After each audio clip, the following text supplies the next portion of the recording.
Bill, my question for you is, what's the difference between risk and danger and adventure for a man? The first two were easy. I thought about that one. So in the garden where Adam and Eve was, there was risk because the tree of the knowledge and good and evil, you got a choice.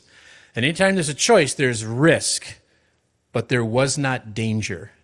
God didn't create a garden with danger. The serpent brought danger to the risk. And so there's a difference between the two. Men now, I believe, are designed to go after the danger. Jesus goes after danger. Anywhere you look that there's evil, that's where the danger is. And Jeff knows we ride motorcycles and people will say to me, is it dangerous? And I'll say, yeah, it's dangerous. I said, but you know what? This that you keep in your home is probably more dangerous than anything I ever do. Mm-hmm. Because evil comes right in with it, and we don't even know it. We have hours on it.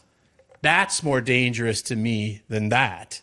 And adventure is what a man was built for, the warrior poet. Now, I'm not talking about guys that just have to run machine gun nests. My son and I talk about masculinity and biblical masculinity. I love the spectrum of warrior poet. I love that men can move about.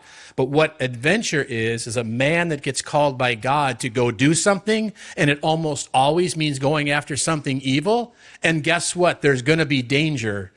But if you're walking in the center of God's will, like Jesus was, there was no danger or risk because he was just obeying what God had for him.